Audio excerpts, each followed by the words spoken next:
And also, I want to promote your YouTube channel, Papa Pete, the old guy gamer. Okay, I'm Nick fucking Gage, and you're watching Papa Pete, MDK all fucking day. Papa Pete, the old ass gamer. Papa Pete, the old ass gamer. If you haven't grown up by the age of 50, you don't have to.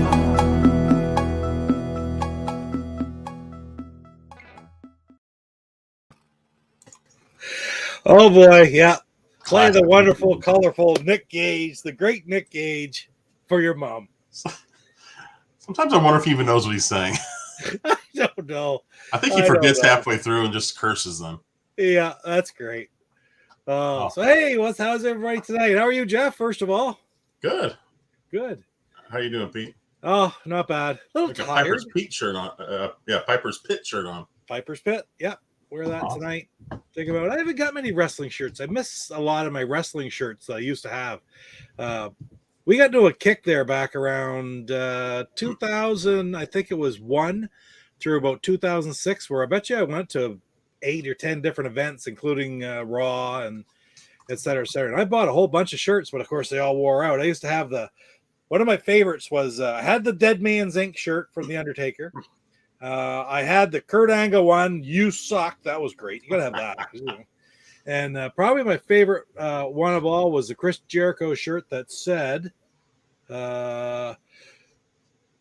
would you all please just shut the hell up? That was the best one. Yeah. Stuff like that. They wear out, though. Wear them too much. Who's in the chat? We got Junebugs in the chat. Oh, I'm sorry. I played the Nick Gage one. Lance Saboteur. Lance Saboteur. How you doing, Saboteur? Good to see you. This is just going to be, I think, nice casual night. There's a little bit of stuff to talk about. Things that went on. Like, did you end up seeing the entire WWE Extreme pay-per-view, Jeff? I did. Yeah, me too. I watched it all. Yeah. Interesting. It was okay. There were parts I liked, or goofy things like that. It was like a 10 minutes when the Flair Alexa Bliss ended, and Bliss crawled in to get her doll. Oh, yeah. 10 minutes for her to leave. I'm like, oh my God. Like, that's a long time. Come on.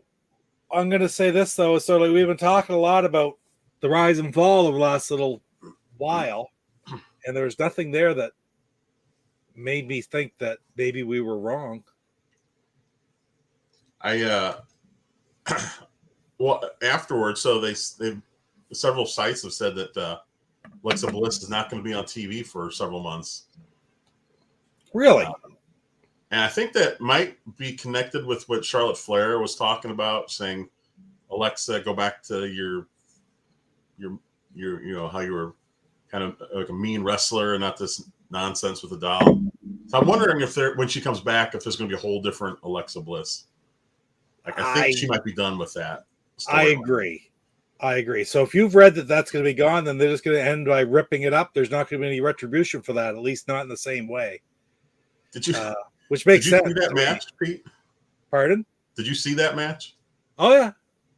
Did you see when Alexa Bliss was on the ground, like all angry, and she was supposed to be foaming at the mouth? There was like a big Alka-Seltzer tablet on her tongue. Oh really? No, I didn't. She had her mouth open, like she was trying to foam at the mouth, but she had an Alka-Seltzer. She like popped it in there to foam up. Yeah. But they zoomed in on her, and you could see it clear as day. I was like, why are you guys showing this?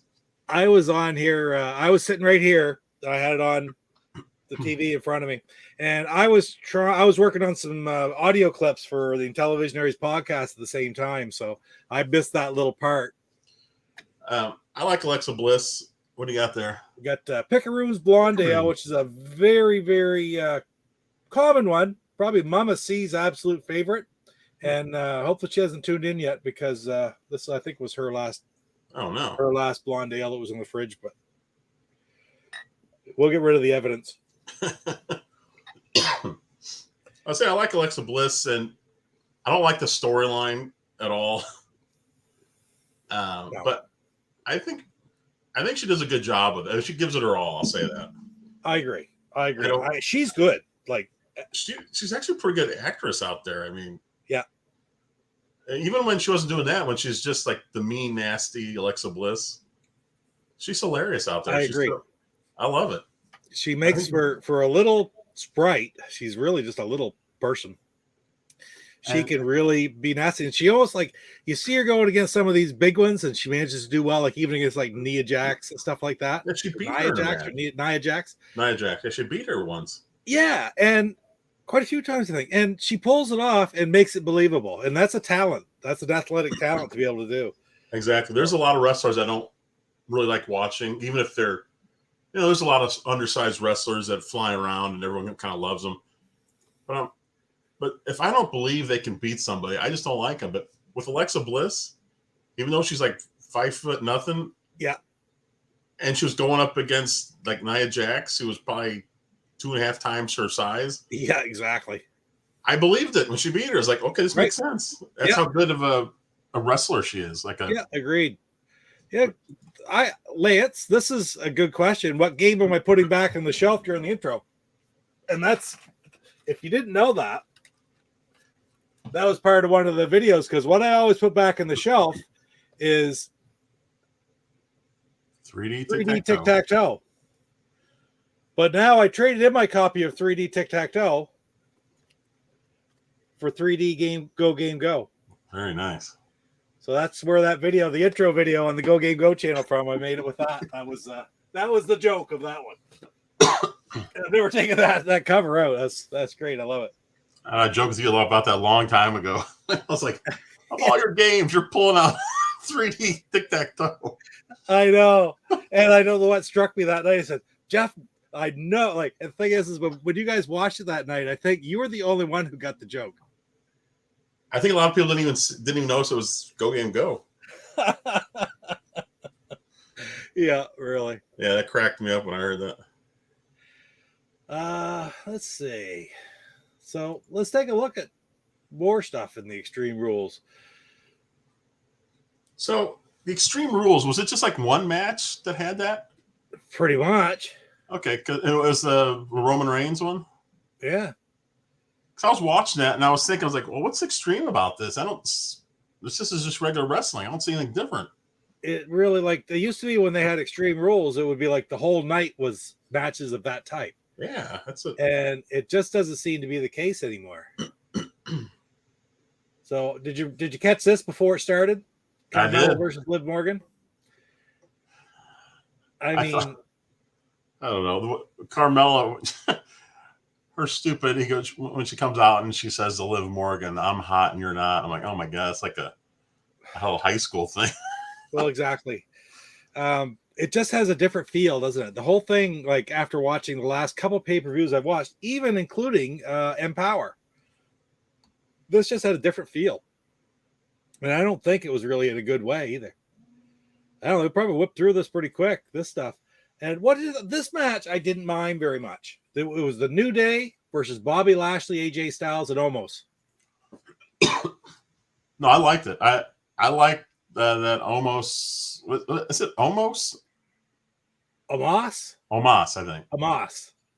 I like watching him get in there because he's just so enormous. It is amazing, isn't it? My gosh. Yeah. But you sort of got the feeling that in that match, it had AJ Styles was only there to friggin' be the one person that they could kind of control and beat up. Right. And I like AJ Styles too much for that. You know what I mean? It's like, he is talented. And I didn't think it was right to sort of throw him to the wolves like that a little bit, but I don't know. They didn't really throw him to the wolves, but he stretched. He had some good offense. And I don't even think he was the one. He wasn't even the one that ended up getting Bobby pinned. Lashley got pinned. Lashley got pinned. What's with that? Why he loses his championship now? He gets pinned in that. What are they doing with Bobby Lashley? Well, I think they're trying to build up Big E, and you can't make it look like it was just a one-time thing for Big E, or else you really haven't put him over as much. Big E is good. Like, he's a behemoth. Yeah, And I'm just going to make that smaller for a minute while we're just talking about it. I like Big E. Not the. Where am I going here? Oh, there. I'm looking at my cursor, trying to move it to the screen, and I'm looking at the one that's on the picture instead of on the right screen. I think if they had to let Bobby Lashley go over on Big E this time, or even anybody else, it would have taken away a little bit from Big E's push. And I think they could sort of make it controversial enough that, okay, yes, they pinned Bobby Lashley again, but there was all these other things that happened that sort of led to it. So I think it's a pretty good way of dragging out that, I shouldn't say dragging out, or extending that rivalry. So they didn't wrestle last night, did they? Big E and Lashley? Isn't that Friday? No, that was I did not watch last night. I have not watched WWE Raw in forever. I didn't watch it yet either. I'll probably watch it later tonight or tomorrow, but I think they might be fighting Friday. On SmackDown. I think It's SmackDown, not Raw? Yeah, I think so. Okay. I think that's what they were advertising during the show. All right. I was thinking it was last night, but either way. No. Oh, it might have been last night. I'm not sure. Although all my wrestling channels are popping up today, nobody was mentioning that. So, oh well, then that makes me think that maybe they didn't wrestle. Yeah. So I was watching. Speaking of Bobby Lashley, he's on Steve Austin's podcast. Okay. And I haven't watched it all. I just watched part of it. But he, I don't know. I kind of like him more after listening to him. He seems like a pretty nice guy. Good. Seems like a good guy. But he said after college, he got a job here in St. Louis for a while, which I had no idea. So he was here. I don't know how long he was here, but from here, he ended up, I think he ended up wrestling some more, like not professional wrestling. But right around that time, he also got a call from the WWE about joining up, and he asked. He said he appreciated it, but he was going to train for some new wrestling match that was coming out. It wasn't a professional one. Well, I think he ended up hurting his knee or something, and they called back a few months later when he was rehabbing. Yeah. So he said he had to stall them for about 2 months so he could get his knee in shape because he didn't want to tell him he was hurt. He's a behemoth, I'll tell you that. Because he was that was his big shot, and he didn't want to blow it by saying, "Oh, I hurt my knee." So, yeah, he's a big dude. Jeez. Here's the scoop. Oh, what did I do? Yep, there we go. They wrestled early in the night and ended in a no contest. Then they had a steel cage match at the end of the night on Raw last night. And Big E won. Okay, I'll have to watch that. Yeah. Yeah, and then Drew McIntyre come out to issue a challenge. So maybe he's going somewhere. Maybe I think he's going to take a break or something. I think I have McIntyre lose to him too. Is that McIntyre lost to Lashley, right? Twice. Yeah, you never know. If they want to push Big E enough, he'll lose to him. Boy, it's I feel like they're kind of shoving McIntyre down. That poor guy was champion throughout 2020 when there was no fans. Yeah, really. And right before the fans come back, he loses his championship and doesn't get the revel in the glory. No, not at all. Yeah. Let's find where's it? Okay. So after that one, put that back up. Was that the next one? Yep. Was Usos versus the Street Profits. That's where I was talking to you while that was going on. I didn't enjoy that match at all. Who's grading this? Grade B. I'd give it a D for dull. I was bored of it. Dull, yeah. That's I don't like the Usos, and I've never seen these Street Profit guys, but they don't even look like, I don't know. They don't look like they're ready for prime time, if you ask me. No, me neither. I don't see it. And then the whole stupid thing with the one guy with I hurt my ribs, so he bandaged them up. Yeah. I mean, he might as well bandage them up with a bullseye. I was like, who wrestles like that? That's right. So then we talked a little bit about this one already. But the guy with the bad ribs, twice he did his move where he jumps off the top rope and lands on belly to belly on. I'm like, if your ribs hurt, why are you doing that move? It hurt him. Yeah, exactly. It hurt him. Like, he's hurting himself worse than he's hurting the other guy. Well, there you go. If you have a broken leg, you don't start pounding on somebody with it. I'm not rooting for anyone that's stupid. Yeah. So Charlotte Flair and Alexa Bliss. I really thought Alexa Bliss might go over in this one because Charlotte's 14 times. She'll probably get at least 16 to match her father. And well, frankly, but it makes a lot of sense if they're getting rid of that whole storyline. And it makes sense to get rid of that storyline too. I thought Flair was going to win only because she just became champion again. True. I didn't think they'd bump her that quick, but I mean, who knows? True enough. Yeah, I don't know. I thought it was okay. I liked it better than that tag team right before. Yeah, definitely. But I mean, I'll say that just because watching Alexa Bliss. So this one, it sort of started off what I found as Damian Priest versus Sheamus versus Jeff Hardy. The WWE's desire not to give the fans what they want. Does that seem to be the case 9 times out of 10 now? Is Damian Priest popular? He certainly wasn't the other night. They were all cheering for friggin' Jeff Hardy. Oh, yeah. Hardy was a big favorite in that match. Oh, and crazy. And he pulled off the best moves, too. How old is Jeff Hardy? You know? How old is he? Yeah. He's got to be 43, 44, I would say. That's a guess. I can look that up quickly enough here. Now, there's a guy who's not very big, but he's believable when he's wrestling. Like, yeah, I get it. I watched a video last week on untouchable wrestlers, or basically it wasn't a Watch Mojo. He's 44. Jeff Hardy is 44, born in 77. But it's wrestlers who have done some pretty wild things, yet have never really gotten held accountable for it. And Jeff Hardy's gotten in a lot of trouble over the years. Right? Has he really?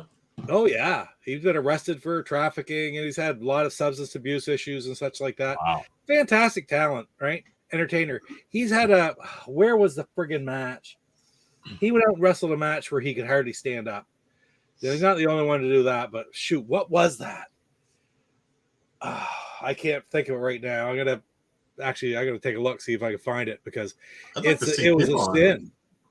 I'd like to see him on Steve Austin's podcast. That'd be fun. That would be an exceptional one to see. Yes.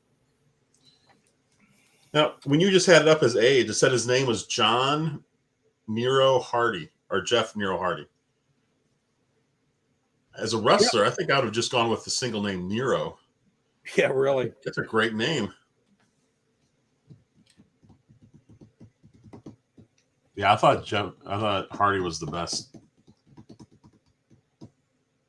Oh, yeah. TNA Victory Road 2011. And where did I just recently see that? I think it was the same one. It was that same video I watched, talked with us. He fought Sting in TNA, and Sting was pissed because Hardy was in no shape to be there. Oh. Yeah. The most embarrassing moment of Jeff Hardy's career. Yeah. But he's gotten away with a lot of stuff like that, and he's still prominent. He's still as a draw. People still love him. Fine. There's lots of wrestlers like that, but some are really held accountable. I don't know. We'll talk about other wrestlers being held accountable later on in the show. We get into the Dark Side of the Ring stuff. Have you watched both episodes that have come on this spring or this fall? No, I started watching the second one with I don't know who it was. Chris Kanyon. I just watched it. Just finished it. No, I did watch that. I saw that whole thing. Right on. So let's go back over. He's one of those wrestlers that was right during that time period where I was not watching, so I was unfamiliar with him altogether. Gotcha. I liked him. He was different because he was a good wrestler. Boy, Becky Lynch versus Bianca Belair. What's your take on that? I was curious what was going to go on here because, Lynch won in that match was like 20 seconds long. Yeah. It was just a weird way for Bianca Belair to lose. It was so strange. I thought maybe Belair would win, just win it back. But now they introduced, Sasha Banks broke it up at the end. Yeah. Um, Back in the thick of things. So I don't know where she's been. She's been gone for. I don't know. Has she even been here since WrestleMania? No, not since you lost that match to Bianca Belair.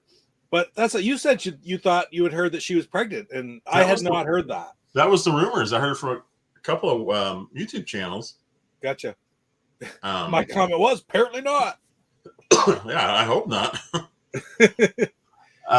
But I guess there's going to be I guess there'll be like this like three-way. What do you want to call it? I don't know. I guess these three wrestlers, I guess, will be fighting it out here back and forth for a little bit. That's my guess. Lynch, Belair, and Banks. Yeah, exactly. I don't know. So did Becky Lynch come back because I think they had her come back because who's that wrestler who's out? What's her name? She was friends with Sasha Banks. Shoot, I don't know. Anybody know in the chat? Bailey. That's right. Bailey's out. Not that kind of three-way, Saviter, okay?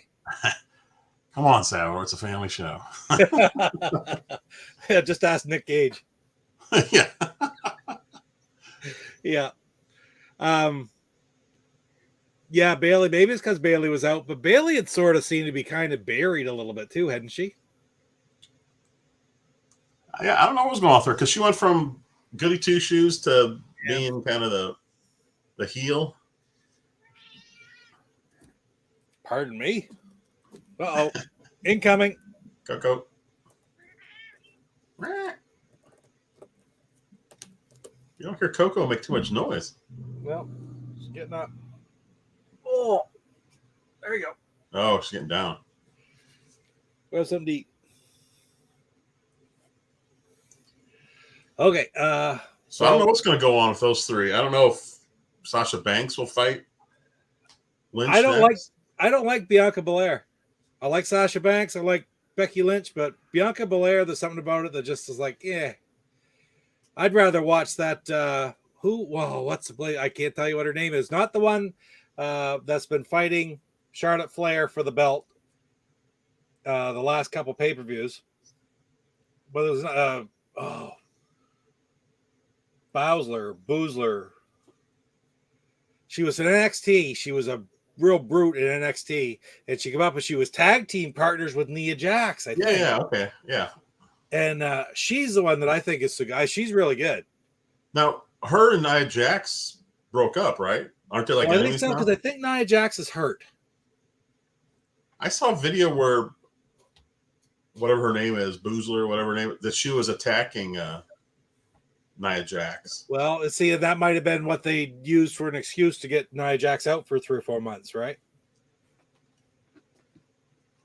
So, I think she was hurt. Yeah, I'll be glad to see Sasha Banks back. I think she's fun to watch. I agree, 100%. She's like Alexa Bliss. She's just mean and nasty. Now, if you want it down, why'd you get down? And now you want it back up. I've never really been a fan of the good guys in wrestling. I always like the bad guys for some reason. I've been back and forth, I guess. Sometimes some good guys bad I guys like, are just better.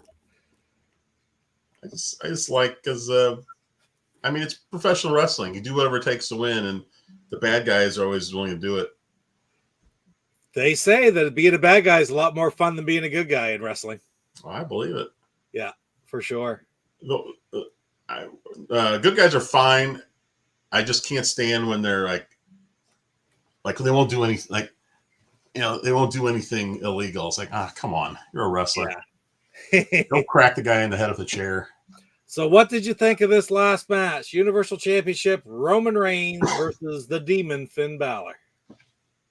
Well, I don't care much for Roman Reigns. I thought it was an interesting match. I really liked watching the Demon. I've never seen him before. Has when's the last time he's wrestled? I haven't seen him since I've been watching. He's been out for a long time. I thought he was pretty interesting. And I liked when they went into the crowd. I mean, there were some good things in there. Did you catch that they put a mask on Roman Reigns and went into a crowd? I didn't even see what happened. Like they went into the crowd, and all of a sudden, like they changed the camera, and he's wearing a mask. I'm like, where the hell did he get a mask from? Like just as they were going out, he was about to go over. Paul Heyman pulled it out, snapped it like that, and gave it to him. And then just as quick when they came back into the ring, I think the Demon like rolled him in, and then when he got up, there was no mask. I'm like, I guess he just put it in his pants. I don't know what happened to it. Or just tossed it, right? Now they Very did odd, say on very the odd. They did say wait, it wasn't on the show. It was on one of these wrestling channels, like Cultaholic or WrestleMania. Yeah. One of them said they made mention of the mask because it was just so unusual. But they said, well, he did have a bout with cancer a while back. He did. And so maybe he's extra careful about getting sick of any kind. And it may even, with what he had, he did have, it was a blood condition. And like first thing that Mama C said was, you know what? He's probably can't be vaccinated. Yeah. And that's some people can. Yeah. Who knows? It's all just conjecture. But although you think if he was that worried, I think maybe they should have rewritten the show then. Why even put him in that position? Yeah, my statement earlier then I said, well, then why would they make them go in the crowd? I know. Right? If he's got although they were never close to anybody in the crowd, they always had 3 or 4 security around them. Yeah, they were too. When we say they're in the crowd, they went past the barrier, but they certainly weren't anywhere. They weren't that close to the. They were in open areas at the back. Yeah, it was interesting though. It was interesting blazes. It was one of the better Roman Reigns matches I've watched. I'll say that. Yeah, I always liked the guy that could be a babyface or a heel with little change to their character. Roddy Piper, Paul Orndorff, Jake Roberts. You're not kidding there. Those are the best right there. Roddy Piper, one of my all-time favorites. Yep. He was both at the same time. Yeah. All depending on who was wrestling, I guess. If you thought he was a heel or a babyface, because Paul Orndorff was the exact same thing. They changed the story around them. That would be about it, right? Yeah, they never changed. Yeah. So I thought it was a pretty good match. And I thought the Demon did pretty good. And I thought they're gonna, but then the whole event just went down the tubes in one instant. What you think about that at the end? Well, I didn't think when I saw this match, I was like, well, Roman Reigns is going to win this. I didn't think they were going to give the championship over to the Demon. But for those of you who don't know, what happened at the end? Well, first of all, it all turned red. Remember? Yes, it all turned red. He was laying on the ground like he was dead. Was down, it was like the resurrection of the Demon, and he stood up, and Reigns is out in the ring, and the Demon got up and stood on the top turnbuckle, and there was an explosion, and the top rope fell off, and the Demon fell down. He speared him, and it was over. Have you ever seen anything like that? They broke the ring one time with I think it was Brock Lesnar and the Big Show with a superplex, like Big Show superplex off the top rope. But in that case, the whole friggin' ring collapsed. It was really neat. They did it well. This was just sort of stupid because here you have Finn Balor, who was probably the only ones out there that would have been lighter than him all night were Bianca Belair and Alexa Bliss and the man. Becky Lynch, and he gets up to the top rope and it collapses. Meanwhile, these other guys have been all over it all night. It's like, it was friggin' stupid. And I just said, this is exactly why I don't want to watch it, because they just put him over and over and over and over. So obviously I shouldn't say obviously, because WWE has had a lot of weird things happen that didn't go anywhere. Like, remember in WrestleMania when Orton was wrestling the Fiend, and Alexa Bliss came out, and then the Fiend didn't he just disappear? Basically, wasn't that it? And that was on top of the box or something like that, and he just disappeared. Yeah. It's like that was it. There was no more to the story that night or ever. So I mean, I was saying, I'm assuming this is leading to something, but I shouldn't assume that with WWE writing. You never know. Not anymore. Oh, say one more quarter. Thanks for stopping in, man.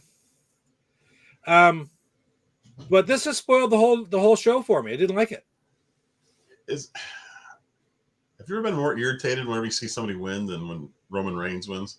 No, because I've watched WWF right up through WWE. Didn't like that switch, but watched it, accepted it because I understood why it had to happen.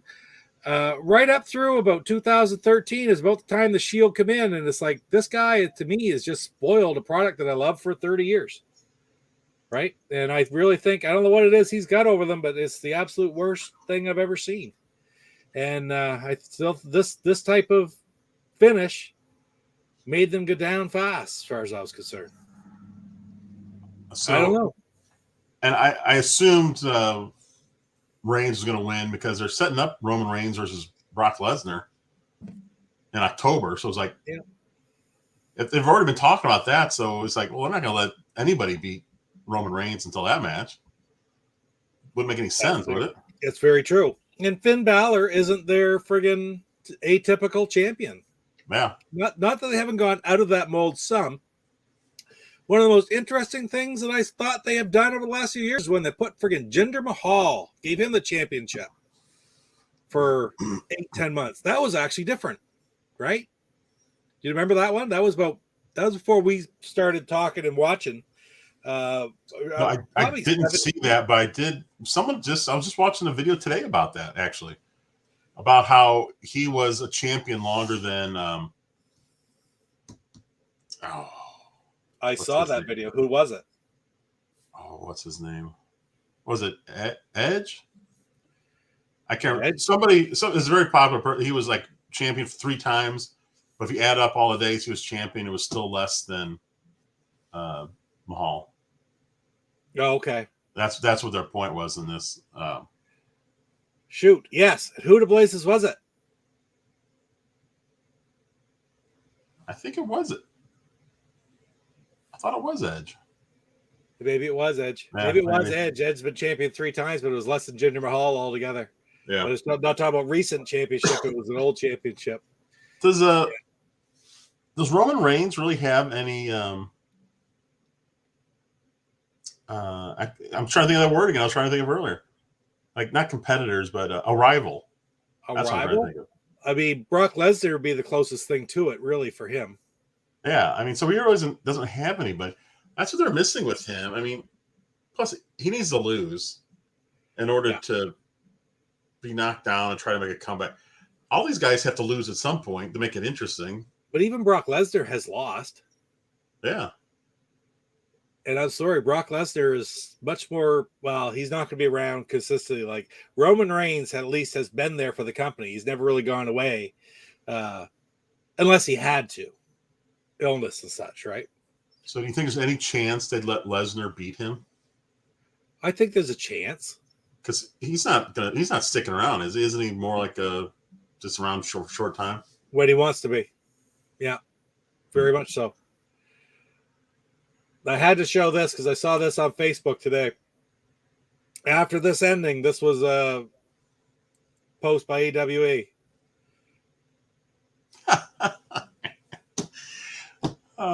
Rings don't fall apart. So, I listen. I every time I watch AEW now, I like it more and more. And every time I watch WWE, I like AEW more and more. I don't know why. Paul Heyman had a couple of good promos on there. Yeah, there was one where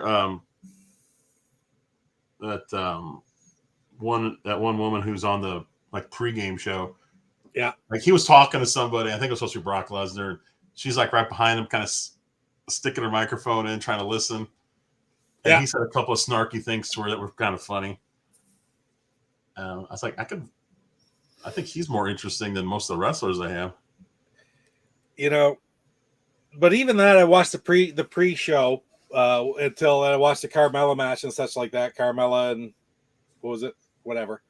Liv Morgan. That's it. And I watched those guys at the beginning. You got JBL and Booker T sitting there, and 3 other people, and it's like it just didn't seem like wrestling to me. It seemed like something like a fake Entertainment Tonight show where it's all like, da da da da da da. It's like this sucks. And JBL and Booker T are literally just sitting there, and the other ones are blah, blah, blah, blah, blah, but all this great. Like it's like no credibility whatsoever. I don't know who those people were. Do you? No idea, and never will because I don't want to watch them. They're terrible. I wonder, are they like wrestling reporters? I don't know who they are. I don't know. I don't know why they do that, but it's what I don't know. And then you look at who they have when AEW does stuff like that. Yeah, I guess they got similar people, but they have credible wrestlers there doing it as well. And I don't know. It just doesn't have the feel for me anymore. Did you watch it at the beginning? Like beginning of the pay-per-view last night? I watched the beginning of the pay-per-view, not the beginning of the pre-show. Did you have like a Spanish feed going on? No, I did not. See, I was watching on the WWE Network because that's what we still have here in Canada, and I did not notice that. I read about that today. Every Peacock pay-per-view they've done has been screwed up at some point. Yeah. This one they had, it was Spanish. I think there might even been a French one coming later, but it was that along with the other announcers. Overlaid, yeah. Yeah, and it was so annoying. Like, God, what is happening? At first, I thought maybe I hit a button. I'm like, did I like turn on Spanish on this? What is going on? Yeah, I did not. How long did it last like that? It was a good 10 minutes at least. Really? No, I would have noticed that. I did not notice that. I watched it right from the beginning. So the WWE Network was okay. It went away briefly. Hey, Creeper. And then it came back. I'm like, oh. Like, how do you guys mess that up? I don't know. They can't do a pay-per-view without screwing it up somehow.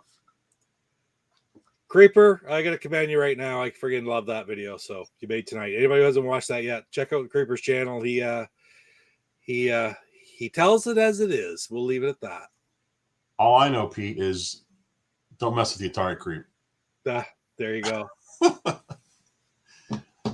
Man's got to be damn foolish, right?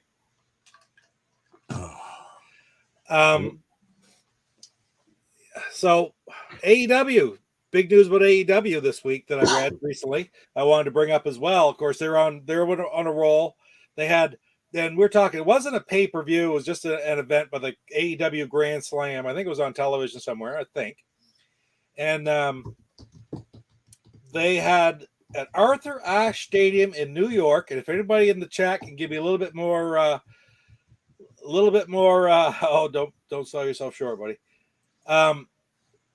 If anybody give me more detail, what I thought Arthur Ashe Stadium was tennis stadium. I obviously would think that, but I don't know what it is. But anyhow, I guess so. But I guess it's just covered, and they can put a ring and a bunch of chairs in there. And it is covered. It's not open. I don't know. I said I would think it must be covered for. Excuse me, but it's hard to imagine you'd have a live event like that uncovered. They had 20,177 for attendance at AEW.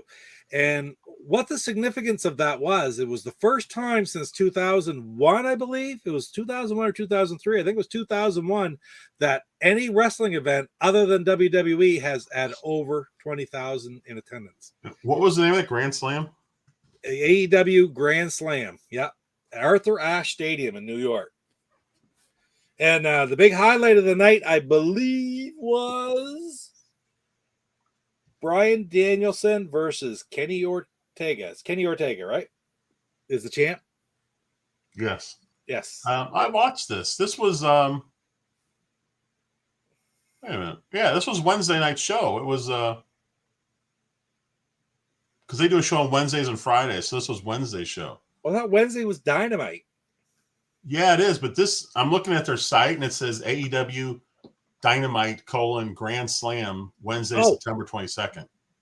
There you go. I think they just gave it a subtitle because of where it's at. Okay, my mistake then. Sorry about that. But I did watch this whole thing. Then you know what? I watched some of that on Saturday because I found it on my channel. It's not on TSN here in Canada. It was on ESPN Classics, which is like, yeah, ESPN Classics, same as down there. The only problem with ESPN Classics here is it's not friggin' HD, and it kind of sucks that way. You're kidding. I didn't know any channel was in HD at this point. No, it's not in HD up here. Never has been. On the old dish that I had wasn't. Now that we have other cable, it's not. It's kind of sucks. But it was still good. I mean, I still watched. I didn't see the whole thing. It was Saturday afternoon. I was in and out doing this and that, but I had it on, and I did watch more. And that's so yes, that was the same day as I watched MJF and Brian Pillman Jr. Yeah, that's why I wanted to see it, because I was I'm not a Brian Pillman Jr. fan. Okay. I'm an MJF fan. Okay. He's a best bad guy going right now. Agreed. I like MJF. You want to I've gotten addicted to these cameos, okay? All right. Going through these cameos. And I almost should play it. If I could friggin' find a way to play it on here, I would. MJF has the absolute friggin' best promo for his cameo you're ever going to see. I'm sorry. He is brutal. I mean, he's just as nasty as Roddy Piper was. I mean, he might be worse. Correct. All right, listen. I'm sorry. I got to try to find this and show it because it is classic. I love the cameos. I find all kinds of different wrestlers on there that you could get and stuff like that. I don't know. I just sort of. I sat there for an hour, like flipping through, watch like even the cameos of like Jamie Farr, Loretta Swit, Norm and Cliff from Cheers and stuff. Oh my God, it's what an interesting concept, and I think they're making a blessed fortune off that website. That's what you need. You need an MJF insult intro. Yeah. But he'll attack Brian Pillman Jr.'s family. I believe, didn't he even attack on this one his dad? There was something, I think he was talking about his dad, and he was looking up about something about his dad, but didn't look down at the ground and said something like, well, that's probably where he is, or something. He made something like that Brian Pillman is rotting in hell, is basically what he was trying to say.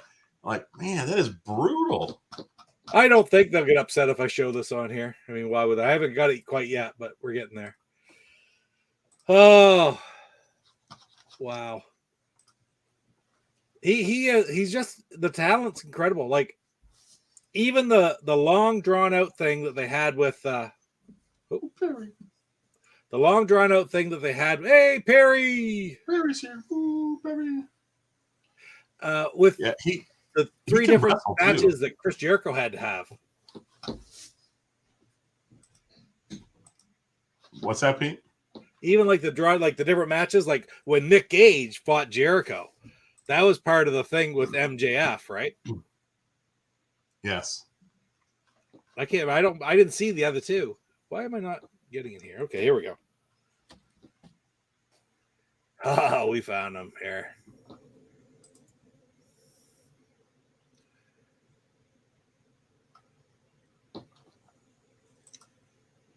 All right. Where are we going? Where are we going? Right there. So this show opened with Kenny Omega versus Bryan Danielson, didn't it? So much cheaper is. Oh, why is that not restarting? Because I don't like you people. All right. I can't get it to restart. It's a problem. So good luck. Oh, go. Can you just refresh that page? Will it restart? I think it will. $500. That's the point. Yeah, $500 for that one. Oh my gosh, how much is this guy making just on this? He talks about that on here. Because I'm really bored, and the reason why I made it $500 and everybody else is so much cheaper is because I don't like you people. So good luck affording it. Hey, this is MJF. Obviously, I just got out of the shower. And to be honest, the only reason why I'm doing this is because I'm really bored. And the reason why I made it $500 and everybody else is so much cheaper is because I don't like you people. So good luck affording it. That My name is MJF. classic. Obviously. I just got out of the shower, and to be honest, the only reason why I'm doing this is because I'm really two-time fucking champion. And, the reason why I made it $500. Why is it still playing the first one? Is because I don't like. I feel like I'm watching a Yep. pay-per-view on Peacock, Pete. That's right. All right, we're gonna get this to stop somehow. I get 3 or 4 playing all at once. That'll be good. Everybody else You is so much cheaper absolutely screwed because I don't the like money in the bank So- briefcase Ah! and you shit the bed. Anyway, MJF. I make it $500 because you can't afford it. I don't want to do it anyway because I'm bored and I don't like you people. That is classic. He is something else. Yeah. Oh, best friggin' talker. And like, go on there and just look at those. That one I was trying to show you, actually, he goes on and on about this guy. It's about a minute and a half long. And it is friggin' smooth. The way he talks, the way he comes out with it all, it's just phenomenal. It really is incredible. Entertaining as hell to watch. And that's the success. You can make more money in wrestling by being able to do that than, hey, Walter, by being able to do that than by really the wrestling skills, right? I don't know. The gift of gab cannot be taught. I saw a story. It was actually on Twitter about MJF. Apparently, and I didn't see it during the show, but apparently his parents were there. Okay. And I assume that this is all just part of the gag, that his parents were there and his dad was holding a sign that said, "I'm MJF's father, and even I think he sucks." Oh, that's classic. And then his mom posted something on Twitter, something mean about him, and he replied back, "Oh, mom of the year right here." I'm like, oh my God, does this guy have his family in on it too? It's hilarious. No doubt about it, eh? Oh, MLW. So Walters are saying, I don't know what MLW. What's MLW? Do you know, Jeff? no, I don't. I'll just do a quick search. I have seen Ring of Honor a few times, and I actually really liked it. To Me be too, honest, yeah. I don't even know where to find it. I'm not sure where it is. I'm not sure if I even have it, have access to it. Major League Wrestling. Major League Wrestling. I have not even heard of that one, Walter. And it's, again, I have a limited, like, I can get Ring of Honor up here somewhere. Don't know where, though. I'm not sure either. I have watched it in the past, and I liked it. And I can believe that. Nobody's going to teach you more about wrestling than Jim Cornette. Phenomenal. Jim Cornette. Love him. Never did love him. But I'll tell you why. Obviously, I've gotten to really, really respect and admire the stuff. Vice TV. I've got that. MLW debuts on Vice TV Saturday at 7. All right, I'm gonna have to look for that because I do have Vice TV. Right on. And wrestling. back to the Jim Cornette MLW, go on YouTube as well. He says, yeah, that's a good idea.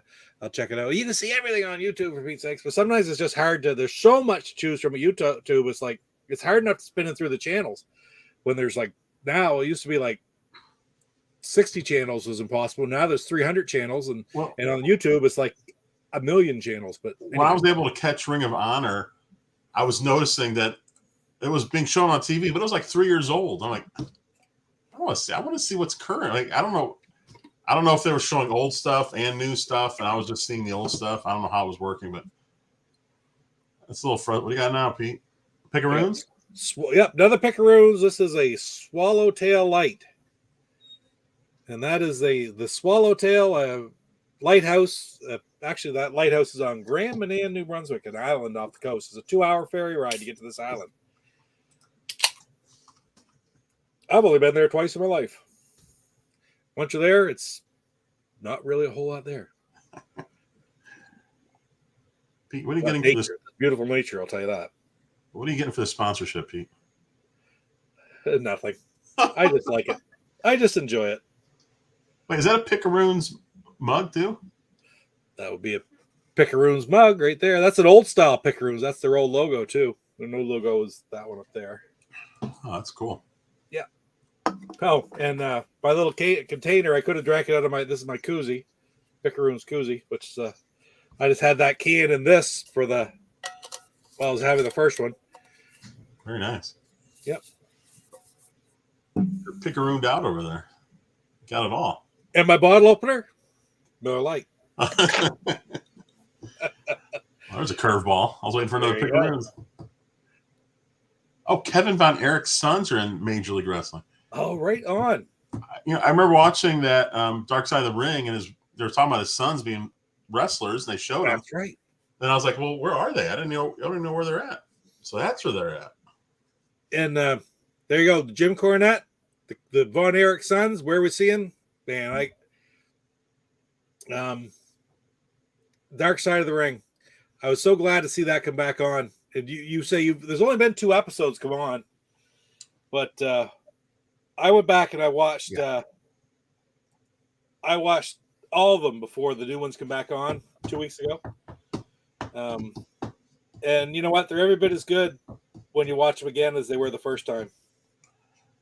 I liked how on was it the first episode where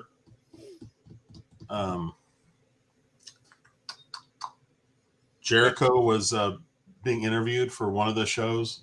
Was it the first episode of this season or the second? Like back in the spring, or this one right recently? No, there's 2 new ones. He did an interview a few times on one of those 2 that just came out. I can't remember which one. He did a lot of interviews on the Chris Canyon one that was just the one. Okay, that's the one that was released. But it was interesting because he was the narrator. Yeah, and he was being interviewed. It was kind of interesting. I've never seen anyone narrate and being interviewed at the same time.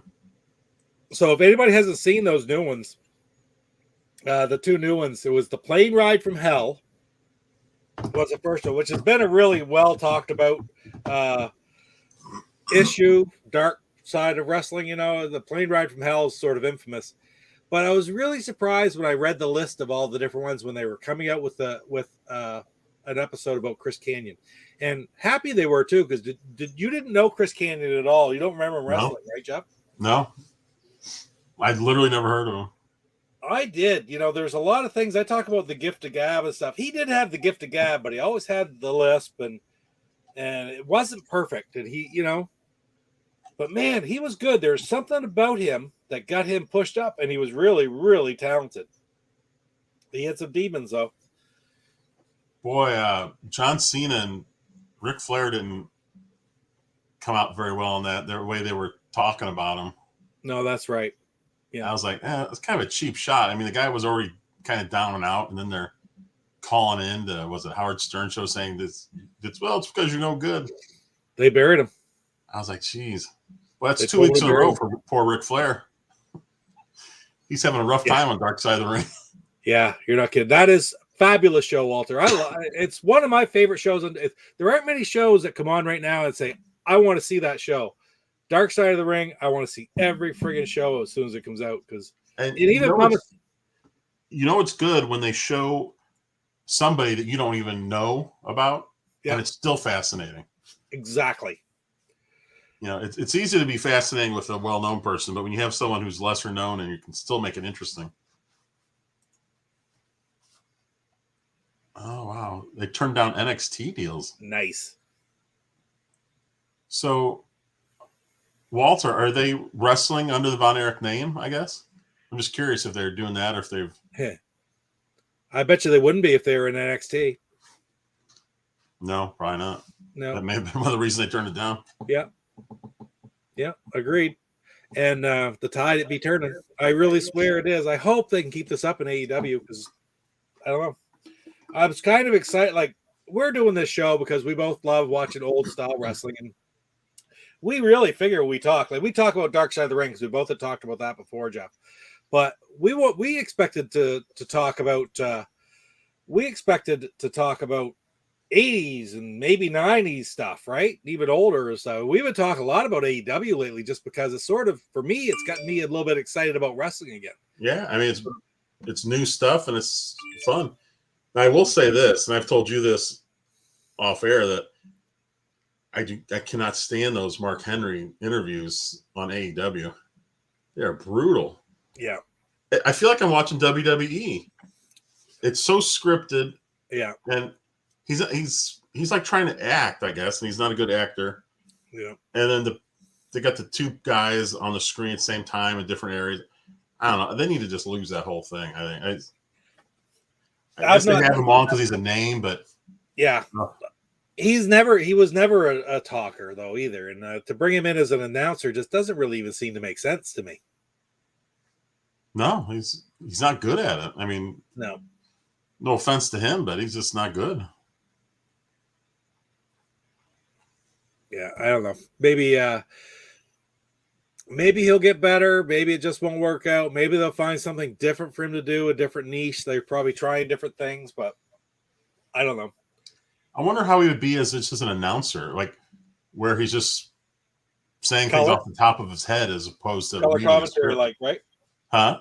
Color commentary. Yeah, I wonder if he'd be better at that. Well, maybe. You know, he'd have to work. How could you be bad with Jim Ross and Tony Schiavone? Yeah, those guys lead you towards everything. That's a big reason why I like AEW so much is the announcers. I like those announcers. Yeah, they're exciting. I felt like tweeting the other day, like we were watching that one, and actually I sort of didn't clue into the fact that it's SmackDown still has Michael Cole and whoever is with him. And I like Michael Cole, all right. He's pretty good. Yeah, he's not bad. I mean, he's a good announcer. I'm not. The other ones was this Corey Graves, and I don't know who the other two are. And it's like I felt like tweeting something. Hey, where can I watch WWE Extreme but get the AEW announcer feed instead? You know, it's like it's just night and day. It's like they're terrible in WWE compared to the classics. Yeah, maybe I'm just old. Don't like new stuff. Is that it? Is that all it is? I want Gorilla Monsoon and Jesse the Body back. Oh, yeah. That'd be great, wouldn't it? Oh, wow.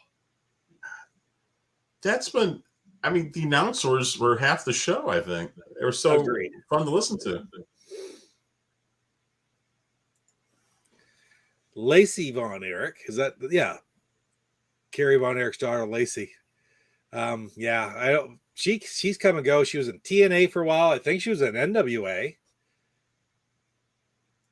Hey, look who's here. Hey, JD.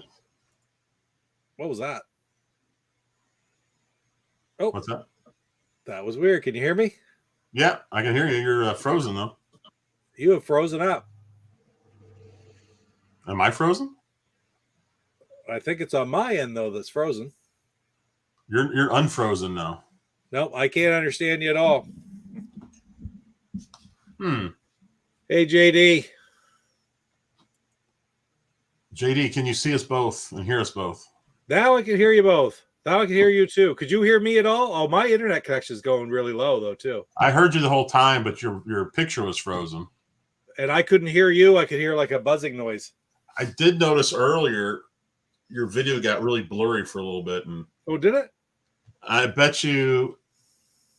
I know that happens with our show, and usually when it happens, I get the little bars like the signal. Yeah, the top left, and it's kind of looks like it's crapping out. Yeah. Oh, he said Lacey never did NWA. Okay, thanks for the correction. Right on. Perfect. Papa had frozen. Right on. Yeah, so I don't know. I'm looking forward to watch a little bit more AEW.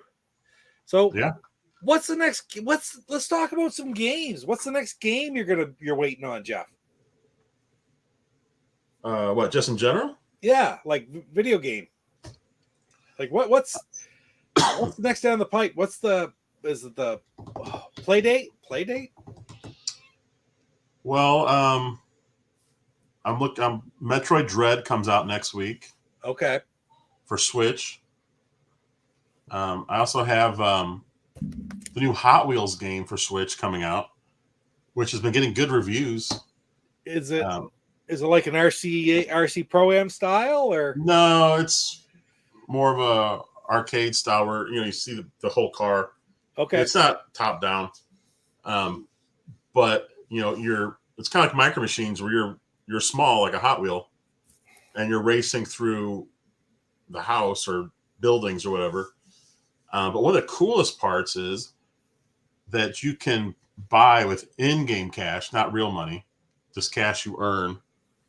You can buy these blind boxes, and then in there is a Hot Wheel car. And they have a lot of them from the original, like the really old Hot Wheels. Oh, that's pretty that cool. you can then race and collect. And like I said, it's pretty cool. That's a neat idea. It's a great idea. That's half the reason why I wanted it, to collect this stuff. I know they're going to have some kind of paid DLC. I have no idea what it is, but this stuff anyway, it's just you just have to play the game, and you earn cars or you earn in-game cash that you can use to. So I'd much rather prefer that. I don't like this like Rocket. I love Rocket League, but I don't want to pay a whole bunch of money for all this other stuff. Right? Buy the game, I want to play it and earn the stuff as you're doing it. Matchbox is still around, I think. Yeah, JD. No, this Hot Wheels is nothing similar at all to the Hot Wheels game for Amico. Oh, okay, right. That, and I bought, I've been getting several Game Boy games lately, ordering off of eBay. Like classic Game Boy? Yeah. Original Game Boy and Game Boy Advance. I've been getting like shooters, like shmups on Game Boy, which I didn't know existed. And Game Boy Advance. So it's really interesting. Dace from Shmuptopia, who we had on our show, got me onto this. And I didn't know any of these things existed, these shooters on these handheld games. So I've been getting those. That's pretty cool. If there's anything else I've been... You're going to enjoy when I finally get the part 4 of that pickup video out then, because that's where we're going with the next one. We're going to the handhelds. Oh, I bet. Yeah. So I got this a while back. I've never done a video on it. Look at this. The heck is it? GB Operator by Epilogue. Okay. Here, let me pull it out. So this hooks to your computer, PC or Mac. Just a second. I'm going to make you solo. And you are solo. Okay. So this is it. And if you see here, it kind of looks like a toaster. Yeah. But that is a Game Boy Color, Game Boy Advance slot. Really? So you can download the software, and then you plug this into your computer. Yeah. And then it allows you to play Game Boy games on your computer. Oh, that's kind of neat. Never heard of that. No, and I believe it has save states, so you can save your game out. Wow. It's kind of cool. I haven't used it yet. I've heard good. I ordered this a long time ago and forgot about it, and it showed up. And I've seen some people talking about it, and I haven't heard anything bad about it. But it's kind of neat. So I'll have to try that out. But that's really, you want to stream some out of that. The thing about that is that'll allow you to stream quite easily, won't it? I was just thinking, can you even stream through StreamYard with that? Because it's all on the same computer. Yes, it is. And you could just share, like, remember how I used to stream through StreamYard, and I would stream Atari games by just opening up Stella and streaming it as a separate window. I'll have to test that. I'll do a test because right now was it a week ago? I was using my Game Boy player. Right. This, I don't know if you're familiar with it, but it's a piece of hardware you connect to the bottom of your GameCube. Oh yeah, yeah. And you have to have the disc is harder to get than the players. I've got players. This is what's hard to come with. And this has been, like, when we moved into our apartment, this was packed away. This is the first time I've seen it in like 7 years. Right. I was like, I know I have it somewhere. So I finally found it. And but I was streaming Drill Dozer for Game Boy Advance. Was it last week before? I know Lance was there watching. And it was pretty cool. But yeah, I'm really curious now because I can just do all my Game Boy stuff right to the GameCube, right through Streamlabs. But I should do a test on this guy here to see if I can do it through StreamYard. That'd be interesting. I think you would be able to. I really do. Here's Lance saying the Evercade Versus is scheduled to come out in November. And you got that and regular editions. The Intellivision collection for that system is delayed. I hadn't heard that. Really? You know anything about that, Jeff? I hadn't heard that. Huh. I wonder why it was delayed. Fill us in, Lance. Is there's any chance that Intellivision is asking them not to put it out until the Amico comes out for any reason? I don't know. How could a game like that be delayed? I mean, it's just Help me out here with the verses. The Founders Editions included what different? What does it include? Yes. Okay. The console's black. Correct. That's the difference between ordering it now versus then. You get 2 controllers. Yes, 2 controllers, and you get a number of games. Cartridges. I think was it like 4 or so? One of them is Intel. Oh, wait a minute. One of them is the Intellivision. Oh, okay. So how's that going to work? Are they going to mail it out separately? Must be. Oh, that's got to. I have a Founders Edition, and that was good because I think I asked you about this a couple weeks ago. So I wanted to think about the things that I had to pay for over the next little while, right? And of course, with the Amico coming out, who knows when the Amico could be? It could be a month, it could be 2 months, it could be just for Christmas or whatever. But I want to make sure I have like more money to pay there. And I was hoping that I had already paid everything for the verses, and that is the case, is it not? Yeah, we paid for that up front. Right. It's like the play date that I have coming. It's supposed to be this year sometime. That's already paid for. I'm like, oh, thank goodness. All right, here you go, Pete. It comes with some other things like a key ring and a poster and stuff like that. But besides the system and 2 controllers, it has 6 cartridges. Wow. Intellivision Collection 1. Yeah. Which doesn't look like it's going to make it now. Bitmap Brothers Collection. I think that's like a UK thing, isn't it? Bitmap Brothers? Yeah. Technos Arcade 1. See, with the Versus, they're coming out with a whole new group of cartridges that are arcade games. Right. Now, they'll play in the handheld as well, but so Technos, then Data East Arcade 1. Ooh, I wonder what's going to be on there. Could be Bump and Jump and Burger Time, and we were just talking about Mission X being a Data East arcade game. I wonder if there's any chance that's on there. Huh. And then there's this company. It's Gaelco Arcade 1. GAEL. What's that? Is it G or J? G. Yeah, it's not Jalico or Jaleco or whatever it's called. It's GAELCO Arcade 1. I don't know. Don't know what that is. And then Atari Arcade 1. Yeah, that'll be that. That's gonna be good. I enjoy that. I gotta try catching up on the cartridges for it though, because so there, they're going, what, 25 out now, something like that. Well, I can tell you right now, Pete. I've got them all. You have them all, don't you? I believe these are the last 2. Codemasters Collection 1 and Mad Cat Studios Collection 2. And that's 19 and 20.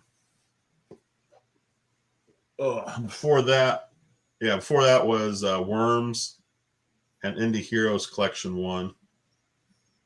Those are 17, 18. Yeah, so there's 20 out now, and there's those 6 coming. That's 26 right there. Yes, sir. And I believe there's 2 others that I may already have pre-ordered. Well, the cool thing about them is the cartridges aren't expensive. They're like $20. Yeah. And if you've been getting it from the beginning, they've all been staggered. So it's not like every few months you get a couple of them. It's like $40. It's hard to catch up, but it's good to. And I know some aren't available, but I believe they said that they're trying to have everything come back in stock again. Like, I don't think there's a case where they're just not, something's out of print and you're just screwed. I think it will come back eventually. It's saying on the website right now that the Evercade Handheld Premium Edition is sold out. Wow. Yeah. Oh, you can still get the Mega Bundle. Versus Mega Bundle. Wow. Yeah, I'm really excited about the Evercade Versus. It's Yeah. because it uses all the same cartridges. That's the best part. I mean, everybody, really, was so hyped up over it back in the time. I said, well, listen, it's time for me to jump on board. I got one too, Founders Edition that day, so I'm really happy to see it.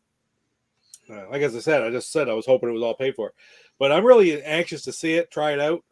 Looking forward to it, and looking forward to collecting the games because so many people. I've never heard anybody say, I've heard everybody has said hyped up the Evercade so much that just got to see it. When it first came out, there were several negative reviews at the time, and I watched those reviews and I was listening to what they're saying, and I don't know, they were just like nitpicking, just like nothing. It was like I don't know. It sounds to me like you're just trying to be negative, and so I went ahead and got one. I didn't get it right off the bat. I got one months later, Okay, and it's been fantastic. And look, every cartridge comes with a manual. I love it. Yep, I love it. It's I very small manual, but it gives you the basics of what you're doing and the controls. I'm a bit of a completionist like this. That's why I try to go for complete setups, but I just find it fun to try to get all of them, to collect all of them. I'm a collector at heart, more. There was a thing going around a couple years ago. Well, it was probably a year ago or more. Are you a collector or are you a gamer? And I've been a gamer ever since I was a kid, but I've been a collector ever since I was a kid as well. Oh, look at that. It's a poster that came in it. That's pretty neat. And I love collecting things, it's like, so this is a realistic system to get all the games for, wouldn't you say? Yeah, because nothing's marked up yet. They're all still at retail price. Right. They're $20. I think maybe the newer ones, they may have gone to 22. I can't remember. It's kind of cool. This lists all their cartridges at this time. This was, I think, 18 of them. Okay. Yep. And it varies greatly how many games are on here. Worms has 3 games. Indie Heroes has, what do they have here? 3, 6, 9. They got about 13 or 14 games. Mad Cat Studios got 8. And look at, this is Codemaster Collection 1. Oh, wow. So, what is that? 6, 12, 17 games. And they're all the same price. I haven't seen any cartridges that, where they're 20 and then all of a sudden this one's 30. They're all the same price. I'm looking I at think these. what they try to do is they just try to, I guess they try to put in as many games they can fit for what they think is the fair value for $20 or whatever. It's right now, the standard edition and the premium edition of the handheld are sold out on Funstock. Wow, I wonder why. The only one you can get is the Mega Edition with the 10 What's games. that? Is that like 10 cartridges? 10 cartridges. See, I've got, so I ordered, it wasn't that. When I ordered mine, they had a special edition one that came with this case. Yes. Where was it? Oh, they gave me this little coin. Oh, yeah, yeah. Little collector's coin. It's in a case. It came with, at the time, there were 10 games out. And you could, and for some reason, I can't remember why, but this particular one only came with 9 of the 10. It was kind of weird. But the big difference was this was the special edition black one. The black one, yeah. Which is why I wanted to get the Founders Edition since it's black as well. So it'll. Yeah. And I think this can be used as a controller, if I remember right. Yes, that's right. I think you can plug it straight in. That. Yeah, Lance, you're right. There were some audio issues that got fixed with some firmware updates. And that's the other thing. There's been a lot of firmware updates. So even though it's not an online system, you can download the firmware and update your handheld. That's amazing to be able to do that. Now the Versus will be online. Online, I think, for, wait a minute, is it leaderboards? Okay, yep. Well, here's OEBP right now. He can tell us. Hey, Pete. He has an Evercade show. Yeah, that's right.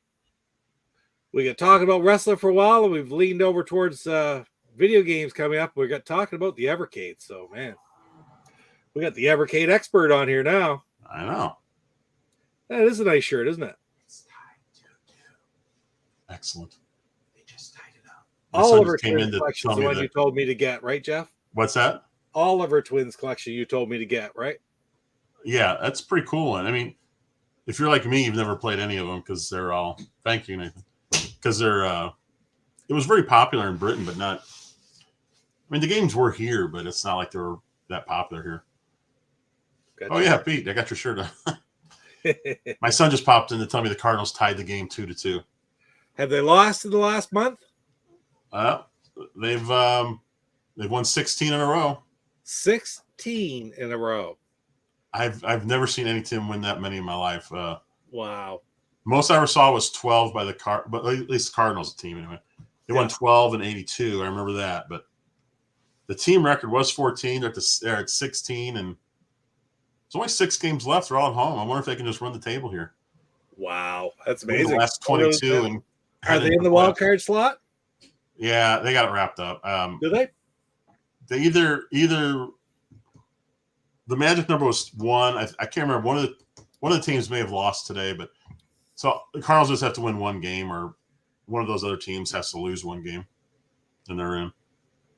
That it's been a regular dogfight over in the AL between New York, Boston, and Boston lost all 3 to New York this weekend. Oof. Toronto hasn't done very well, so New York's 1 game up of Boston, and they're 1 game up in Toronto, and now I think it's Seattle has slid up in there now, Really, Seattle, and a game and a half back. So, yeah, it's all really close. 4 teams battling for those 2 spots. Then you have like Tampa is so far ahead of everybody. It's crazy.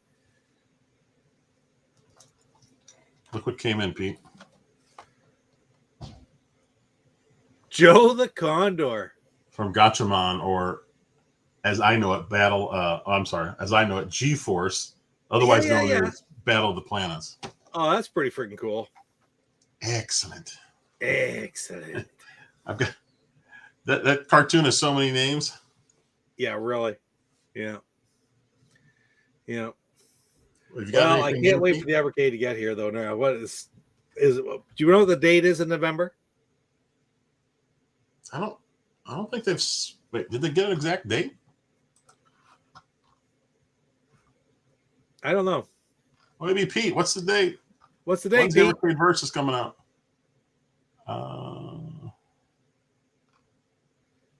Oh wow! This week we pre-ordered this way back in May. Jeez. Wow. I'll find my emails.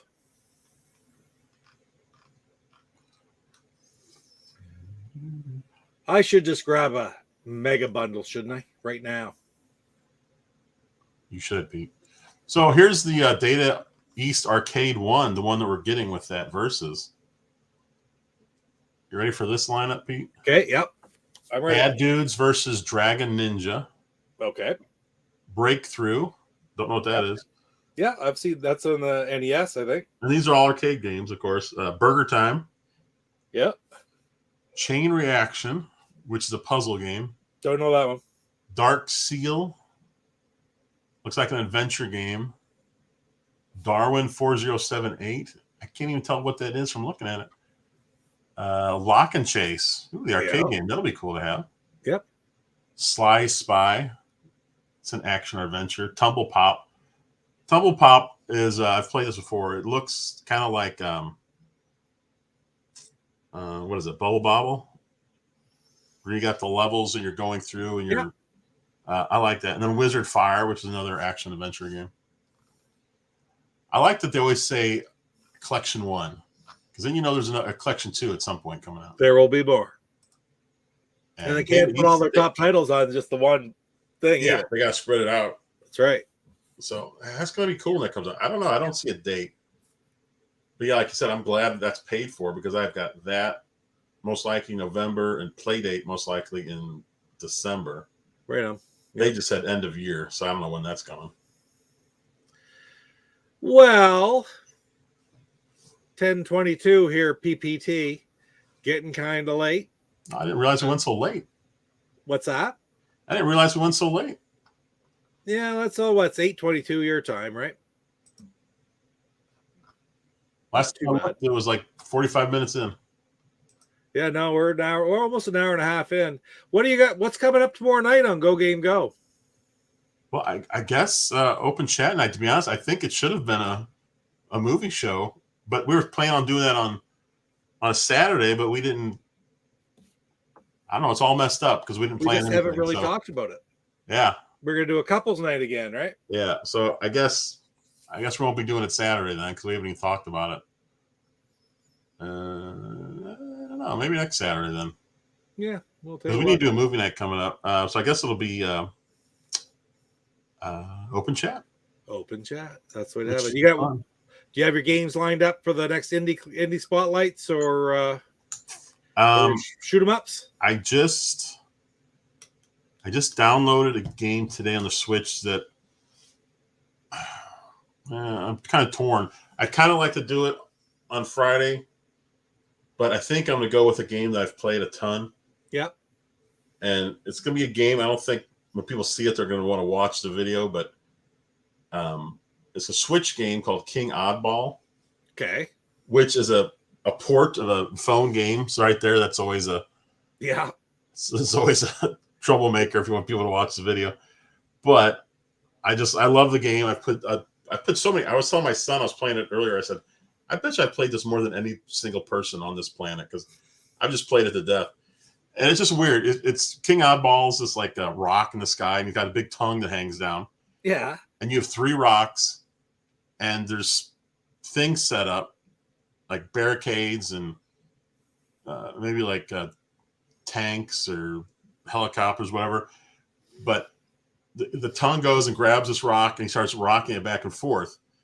And so when you let go, depending on where you let go, the physics of it. Yeah. If you let go up here, it'll go flying. If you go lay it down here, it'll hit the ground. The whole object is to clear everything off the screen, well, that makes sense. To blow everything up. You get 3 chances. You do that, and you move on to the next one. It's kind of like an Angry Birds style game. Kind of, yes, which is probably another strike against why people don't want to watch it. Even though that game was really popular. Yeah. But it's got a couple of cool things. So once you figure out the best way to do it, then you're sitting there trying to do it. And if you mess it up, all you got to do is hit the Y button and it immediately restarts the level. So you can keep doing that. You don't waste any time. You just start right back. And then it's got a ton of puzzles. I mean, this whole board full of puzzles. And there's actually a secret board that you can find that is a whole. It's like doubles the game. Yeah. And then besides that, you have like in-game achievements. You got a little stat thing, and then sprinkled throughout the first board are a number of spots for more puzzles, but then they're a little bit different. There's one that's like a diamond puzzle, and they add. It's like another. What is it? Like another 100 puzzles. Holy where crap. You've got, and I wish this game doesn't do the video capture. Unfortunately, like you hold down the button. You're on a Switch. If you hold down the the picture button, it'll do a little 30-second video. So I was just doing this to get back in the swing of it, and it was a diamond level, and so it gives you 2 rocks and a diamond. You have to clear the board with the 2 rocks, and you have to have 1 diamond left over in order to clear that level. Okay. So basically, you only have 2 shots. It makes it harder. Sure. So I did the first 2, and I didn't have it. There were still 5 guys on the board, and I had the diamond. And if you clear it with the diamond, you don't get the points. But here's the kicker: I threw it out there, and it just so happened the way it hit, everything fell, and like the last diamond went and clipped. I killed off all 5 guys in 1 throw. Yeah. And I think if you kill 3 or more in 1 throw, you get an extra throw. Okay. So even though that was my last diamond, my last one, I killed 3 or more. So then it put a new diamond up there. and then I had my diamond left over, so And you I won the cleared level. it. Even my son was watching. He goes, "I can't believe I just saw that." And I was like, "Oh, like this is a perfect game to have that video enabled."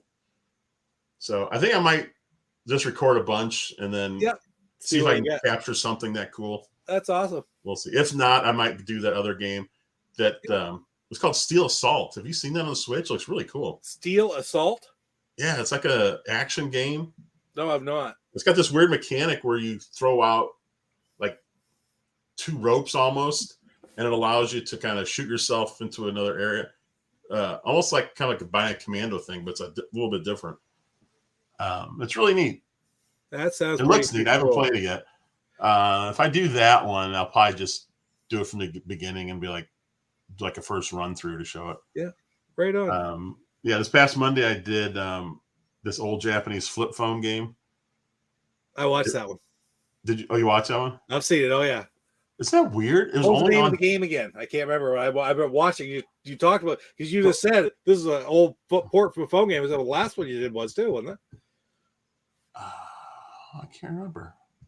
This was Dodonpachi Dai Ojo DX. And it came out in 2005, and it was only on these games you find.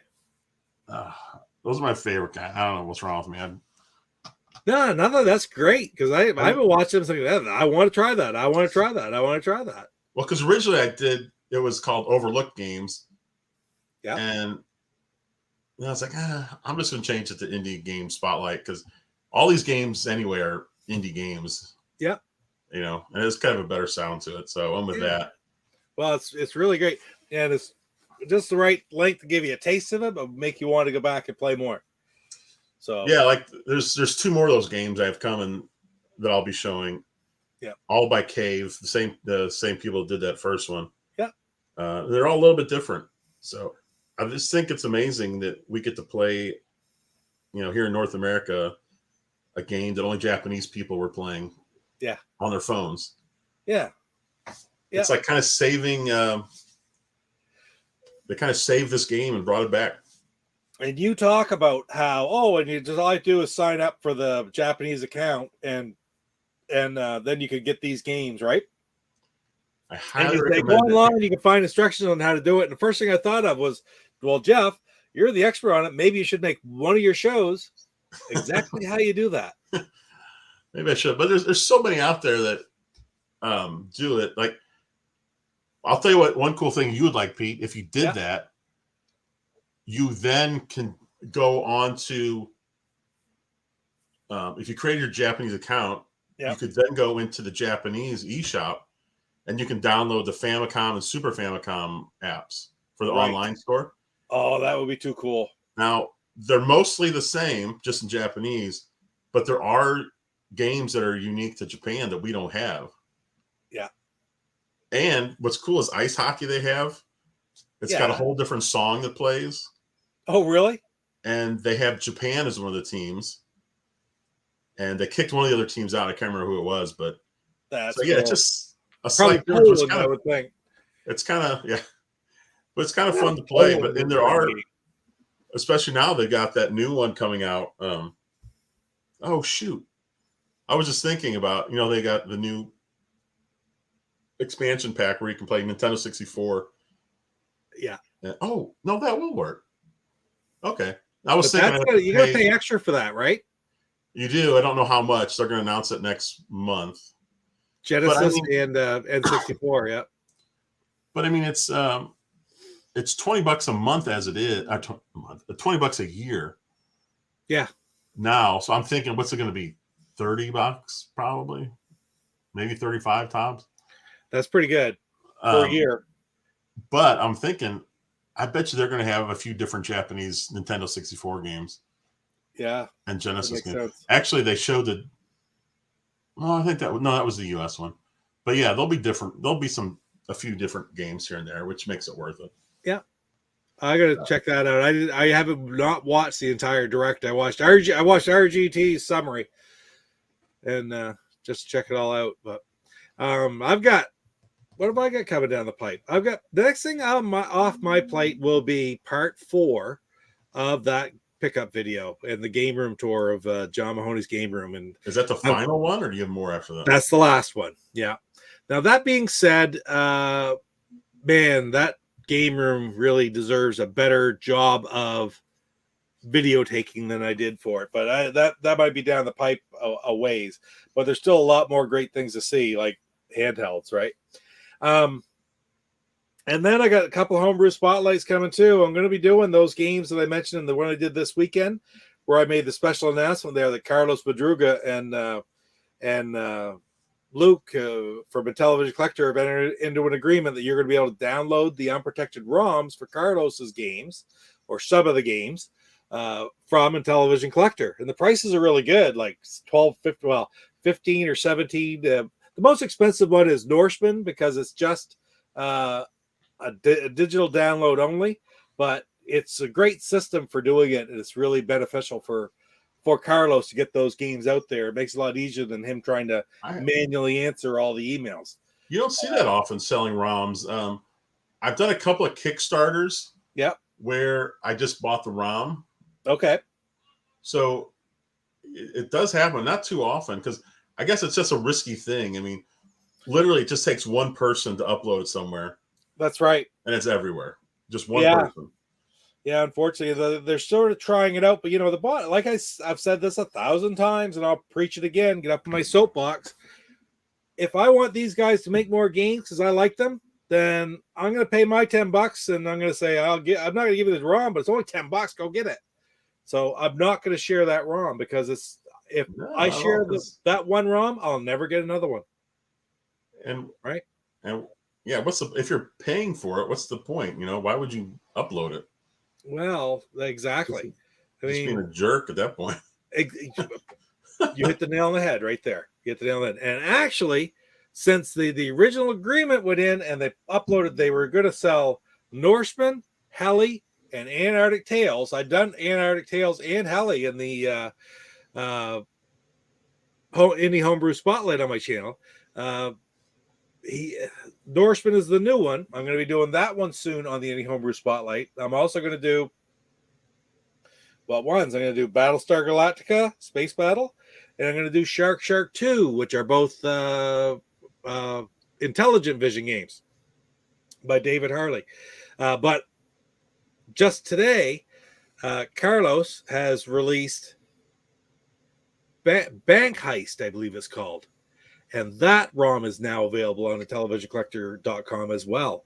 So if you have an Ultimate Flashback or you have an LTO Flash, a great spot to get some excellent ROMs, like very legit and very inexpensive, but you're doing your part to help the community and help the creation and ensure there's going to be continued creation of new games for the Intellivision. So I love it. I think it's great. I wonder if they make more money on the ROMs. Well, because the cartridges, I'm sure they're going to be really expensive to make, so they can't really make too much of a profit off of it. I kind of looked at it this way, okay? Like I bought lots of different homebrews, okay? And I'll pay an extra $10, $15 for a ROM just so I have it on my flashback. Because I don't care if I have this, I can play it on my Intellivision, I can play it, but I can't play it on my Ultimate Flashback. You know what I'm saying? Mm-hmm. So it's the collectability of it. For an extra $10, it's kind of a 10 to 15. It's kind of a no-brainer. That's kind of like the Kickstarter stuff I've done, where you can buy it on cartridge, you can buy it ROM, or you can get a bundle where you get the ROM and the cartridge. And that's what's cool, because if you're getting an old Nintendo game, like if they're creating a new Nintendo game or a new Super Nintendo game, to get it on cartridge is really cool. But then to get it on ROM as well, that's really nice, because now you can stick it on your emulator and play it and collect. Yeah. Circus Convoy, right? I bought the bundle where you got the I'm sitting there looking at it right now. There it is, Circus Convoy. I've never opened that package. But I have the ROM. I bought the one with the ROM as well, and I was more than happy to do so. So that's still for sale, right? This isn't like a limited edition. From Audacity Games, Circus Convoy, yes. Okay, Yeah, that's something they'll just plan on selling that. Yeah. I guess for as long as they can sell it. Now, some of these games that are available on Television Collector, like for example, Norseman, there may be more. There may be, it will be, I believe, complete inbox copies produced and sold, and they'll be $60, $70. Okay, just because I have the ROM doesn't mean that I won't go out and buy the complete inbox game for my collection. Yeah, because I mean, who's buying these games? They're collectors. Precisely. You're not going to you're not going to Target and buying a copy of this game. You know, you got to go to their website. You got it. And no casual gamer is going to even find it, let alone buy it. You have to go to a place like Good Deal Games or Intellivision Revolution or IntellivisionCollector.com, which is going to be I think a real hub for a lot of this stuff. IntellivisionCollector.com is just a great place to go because they have so much different things from different people, and it's always changing, right? And that's open again, right? It is open again. Yeah, it opened up last week. Of course, they were on last Tuesday night. William Muller from Electro Night and Luke from the Intellivision Collector himself was here last week. I was supposed to be on. I missed the show. Yeah, it's too bad we missed you too. But it went over. It went really well. And William will be on again. Luke will be on again, and we may even see some more from the Intellivision homebrew community on those Tuesday nights, opposite wrestling, video games, and retro adventures, that every other Tuesday night. So I'm looking forward to doing those things in the near future. Of course, you'll be here too. Hey, do you do these guys making the Intellivision these new Intellivision homebrews? Do you know any of them that make homebrews for any other system, like Atari or anything? Some do, but usually most of the ones that are in Intellivision sort of stick to Intellivision. But then you have companies like CollectorVision, which has 3 new ones coming out, which are, they've already released them and they sold out their first 100 copies. They had Death Race, Gorf, and the Goonenuff. Okay. And I believe, don't quote me on this, but I believe Carlos is the programmer on Goonenuff as well. Okay. Because so CollectorVision, which is also out of Canada and the US. Okay, it's got places in both countries. They sell homebrews for other systems as well. ColecoVision mostly. Oh wait, are they the ones that did Sydney Hunter? I think they did. Yes, because that's the YouTuber Gamester81. He's part of that, isn't he? Maybe. I thought he was I thought he had something to do with Sydney Hunter coming out. Yes. Now that you say that, I believe he is. And I believe that's the American connection right there. Now that you say that just sort of like rings a bell. Yeah, but I have 2 of them coming. I didn't order Death Race, but I got Goonenuff and I got Gorf coming. And they're about due to be shipped, actually. Not too long. They said it was going to be about 6 weeks after order, and it's been about 5 now. So I'm looking forward to getting those. They come for me. They come out of Quebec, so yeah. I love the Intellivision homebrew scene because there's so many great games in it, so many great companies. CollectorVision, Electro Night, Intelligent Vision. It's just I could keep going, and to think that they're making so many games for this 40-year-old system, and people love them, and people are trying to get them, and you have a great website like Intellivision Collector to go and build your 125 and get the parts you need to fix your machines and get new machines and all the accessories, and it's a lot of fun as a gamer who likes the games I played when I was a kid, and as a collector. It's phenomenal. I really enjoy it. You ever think you'd be buying new Intellivision games in 2021, Pete? No. My brother-in-law passed away, like who I've told you many times, like he's the one who started me in television. He was 15 years older than me. He bought the Intellivision in 1981, I believe it was. And I was a kid, 13 years old. I was always over at my sister's place with them, and he had the Intellivision coming, and we played that. That's his Intellivision sitting over there. And I can remember he went from Intellivision, and then he was the type, he had a Commodore 64, and then he had a PC, and he had an Xbox 360. He had the systems going up through, and I would still they live in the American side, I buy eBay and have everything shipped to their house and just run over and pick it up. It's about 5-minute drive away. And he'd say, why you keep buying all this old television stuff? I said, because I love it, I love it. And then there's come to realize as the internet goes, there's thousands of people who love it like me. And that's why there's still in television homebrews being made. So did I think it? No, never dreamed it in a million years. But when I look back at it, it makes a lot of sense. There's a lot of people in this community.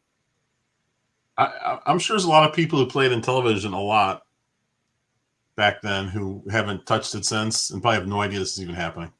Oh, absolutely. They'd probably be shocked to find out. Yeah.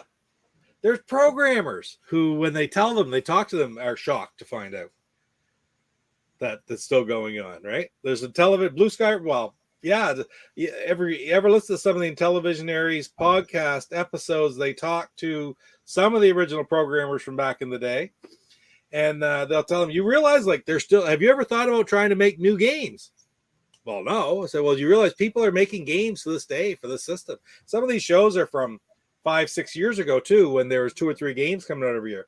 There's like 8, 10, 12, 15 games coming out now.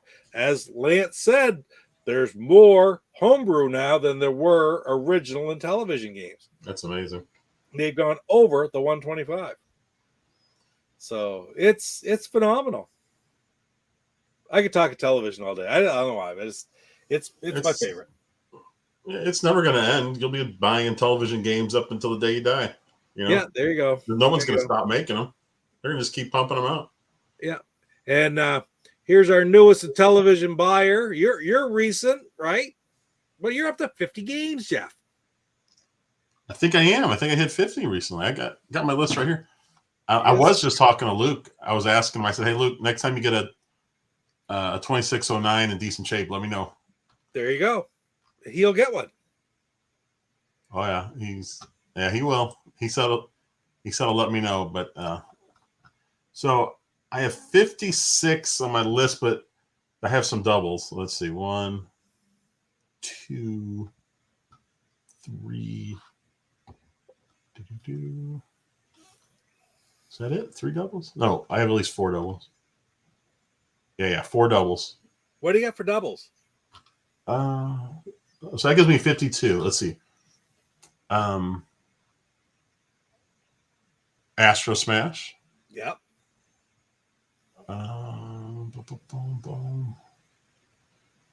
PGA Golf.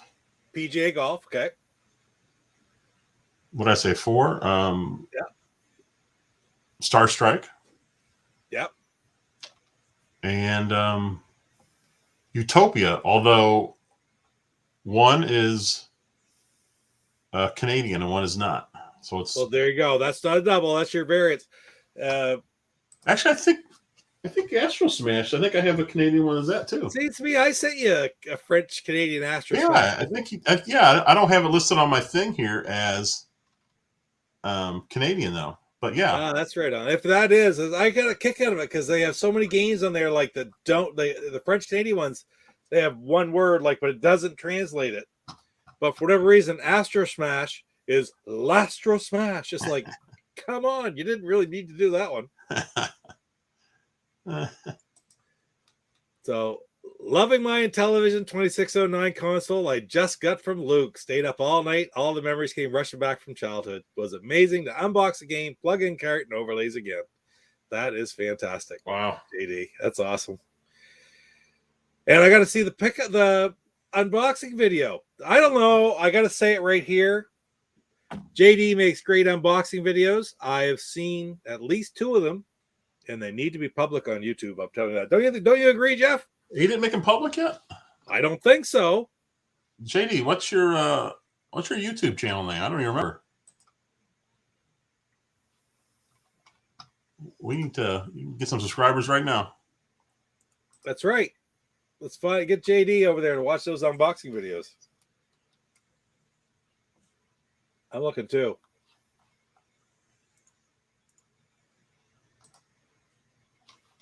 I'm trying to think. I don't. What was it? I don't even think I can search for it because if he's not, I don't know how to even search for it if his videos aren't up.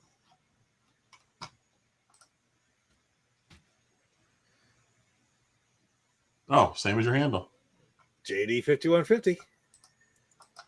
Oh, he's got 5 videos up. No, none of them are it. If that's him. No, he has more than 3 subscribers because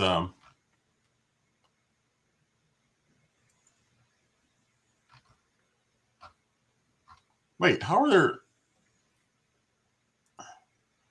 I see two people right here called JD5150, but neither one's him. No, and there's a space in between the D and the 5 on one of them. How are there so many people with that name? I don't know. JD asked him for his name for his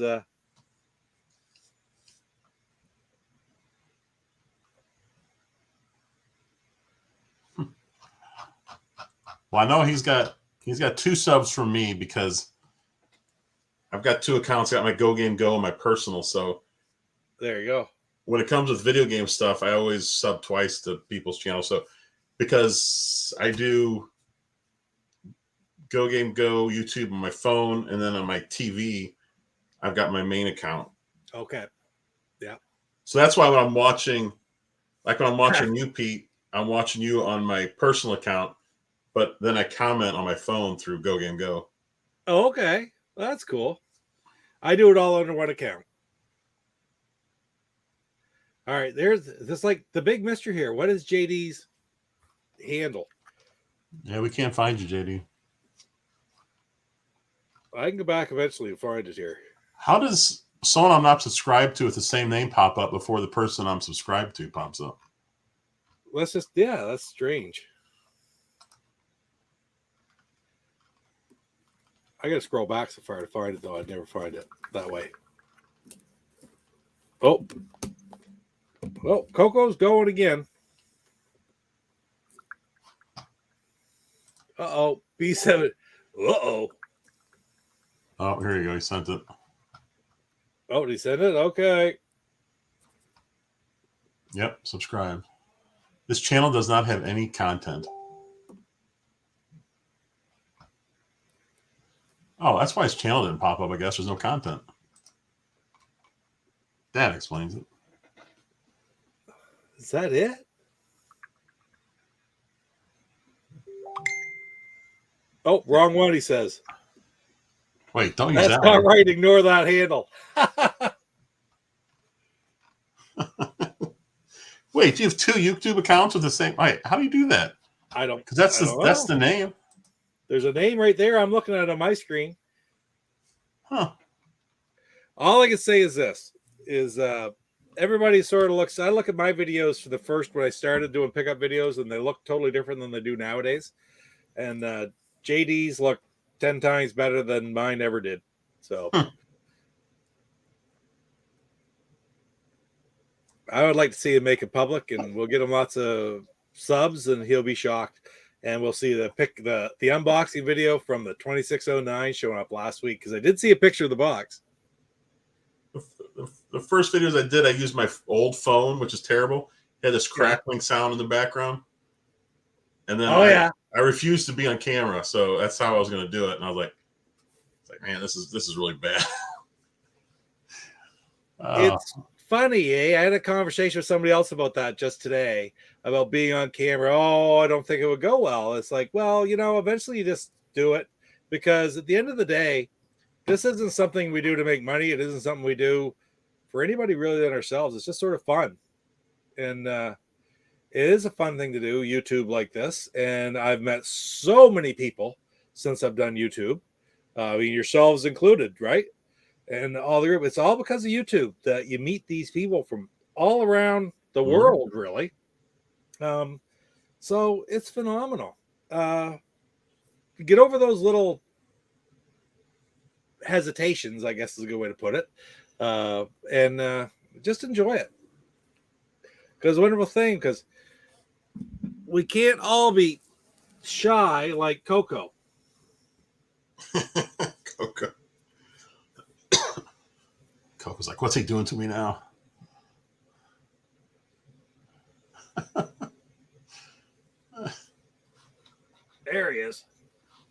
Not yet. Oh, absolutely, Lance. 100% Lance. JD, how can anyone subscribe to your channel if you can't even find it? Are you still looking? Maybe I could have gone back through all the videos because I know you sent me a link to the video because that's how I watched it the first time. Oh, I could never find it that way either. That'll take me forever to do that. All right, let's put you down. Say goodbye. Say goodbye, Coco.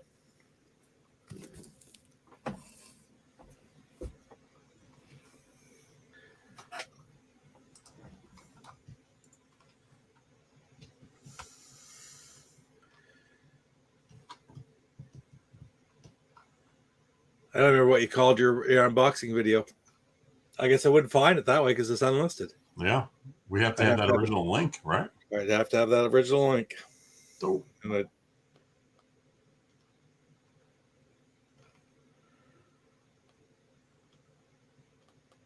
it's back so far now that I never find it. Well, so that'll be the mission, I think, for next week, is to have JD's link up here and get everybody to subscribe to his channel and watch his pickup videos. Does that sound all right, Jeff? sounds good to me. Right on. Right on. Anyway, guys, we're going to sign off. Thanks a lot for joining us again tonight for a talk about everything AEW, WWE Extreme, and Dark Side of the Ring. That was awesome. Plus a lot of Evercade talk, which I can't wait to try this thing. Just can't wait. I think you're going to love it. Oh, yeah. Well, It's right up your alley. It's kind of older type games on cartridge. Can't imagine me wanting to play any older kind games. Look at that. Yeah. Skiing. Wait, are those like playing cards? What are those? Those are those trading cards that DJC sent me. Oh, yeah. All the television boxes. There's Oh, that's cool. 23. Oh, yeah, they're neat. They're Walter Day Twin Galaxies Superstars of 2014 video game trading card set. So that's all the Intellivision ones. That's awesome. Anyway, guys, one last time, we're gonna take off. So thanks for joining. Tune in to Go Game Go tomorrow night, and we will see you soon. Take care. All right. See you.